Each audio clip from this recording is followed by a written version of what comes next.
crois que tout l'album était écrit dans à peu près 1 semaine et demie. Parce que je me suis dit, ok, je vais écrire des chansons et après, au moins 2 ou 3 ou 4. Et puis après, même les bribes de la chanson, juste les idées principales. Puis après, je ne me pose pas trop de questions. Puis 2 ou 3 jours plus tard, je suis revenu pour écouter. Et je me dis, tiens, je tiens un truc là.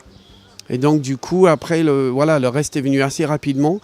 Après, ce qui était très chouette sur cet album et très important, c'était la présence de Freddy Koella, guitariste, artiste aussi. Notamment, il a joué avec Bob Dylan pendant plusieurs années, etc. Et lui, il m'avait dit, écoute, oui, je veux bien bosser avec toi, mais me fais pas de maquette. Fais juste les chansons le plus simple possible avec une guitare et une voix, parce que j'avais l'habitude de maqueter les choses beaucoup. Et en fait, ce qui était agréable dans ce disque, c'était qu'on arrivait au studio et j'avais rien à faire écouter. J'avais juste les accords et Freddy qui connaissait les morceaux, avec qui on avait bossé ensemble pour trouver les parties guitare-voix. Donc une fois qu'on avait fait le son au studio, on commence à jouer un morceau et au bout de 2 heures, la version définitive, elle est faite. Donc c'est vrai ce que vous dites par rapport à la joie qui est dans l'album, ou l'effervescence, ou le joie de retrouver avec d'autres personnes, parce que du coup on l'avait fait à la Nouvelle-Orléans, avec des musiciens que je connaissais de nom mais pas de personne. Donc oui, c'était très très chouette. Alors on sent que cette urgence, elle vous a fait du bien quelque part, musicalement mais aussi à l'âme. On sent que ça vous a fait du bien. Ouais, c'était désacraliser l'idée de faire un album.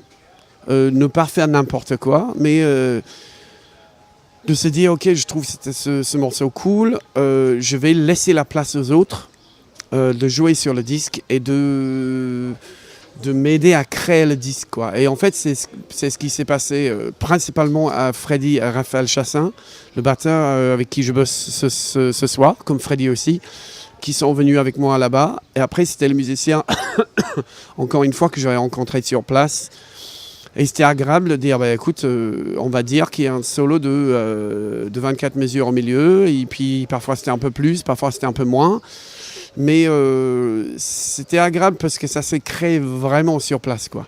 Et cette notion d'urgence, ou plutôt de lâcher prise, vous essayez aussi de la voir sur scène, de la garder sur scène, quelque part de se laisser emporter par les imperfections, par oui, par totalement, les fautes, tout totalement. ça. Ouais. Même tout le groupe, parce que les cuivres qui jouent avec moi, c'est pas les mêmes gars qu'aux États-Unis.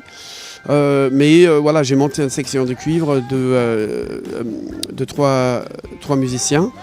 Et en fait, au début, tout le monde avait leur partition, etc., etc. Et maintenant, il n'y a plus de partition. Et je trouve ça important parce que du coup, la musique se fait à l'écoute et pas à la lecture.